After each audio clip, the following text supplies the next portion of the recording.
So now that we are, now we're done covering the fourth place winner, let's cover the first place winner. So, like the rise of Eric Adams. So how did that happen? Who was Eric Adams? I didn't even know who Eric Adams was. All I knew in the New York mayoral election at the time was Andrew Yang. And like, I didn't personally support Andrew Yang, but I had sympathy for the guy. The guy was proposing really cool stuff. And I think it's like, he did convert me on UBI, so that's really significant as well. But who is Eric Adams? Who is the guy that ultimately won the race itself?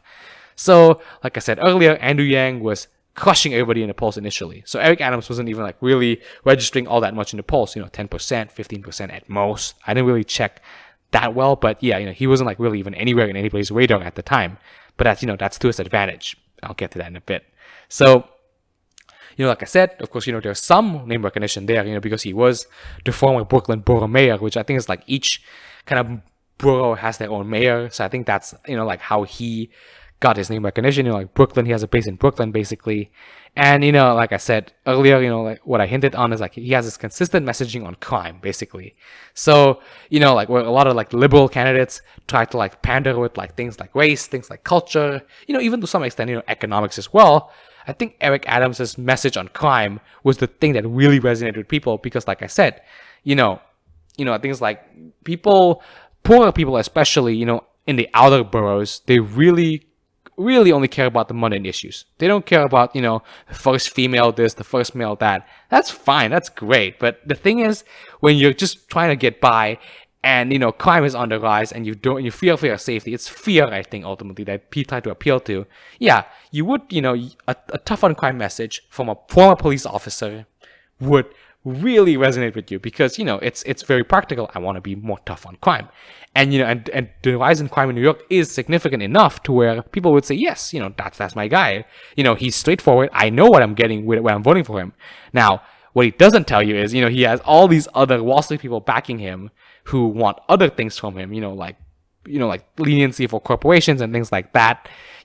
Basically, one of the biggest reasons Wall Street is able to get away with a lot of the things that it does is because the New York City doesn't even like bother to prosecute them, doesn't even bother to keep them accountable. So to have a New York mayor in your back pocket, basically for Wall Street, that's basically what this whole like mayoral race has kind of been about ultimately. But for the common man, for everybody else, it's these messages that really ultimately win or lose the day. So, he has a tough on crime message. It really resonated with the working class.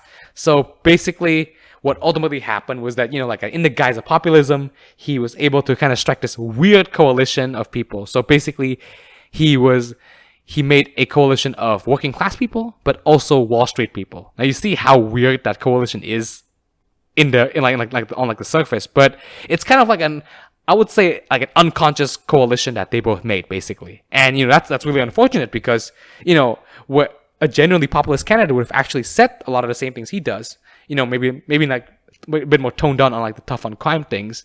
But, a populist candidate would have, even if they were tough on crime, they would have actually delivered. Now with Eric Adams, the issue is we don't know if he'll actually deliver because he is that much backed by Wall Street in this case. But, you can't really blame him ultimately. I think, people were so willing to give an Eric Adams a chance because of just like, the failures of Bill de Blasio. And don't get me wrong, I think de Blasio, I wouldn't really know for certain, but, de Blasio, he did pass some good policies. Don't get me wrong, universal pre-K in New York and things like that. But I think, things like de Blasio, in his desire to appeal to progressives, said all this language and things like that. But his failures, I think, ultimately tarnished the leftist image.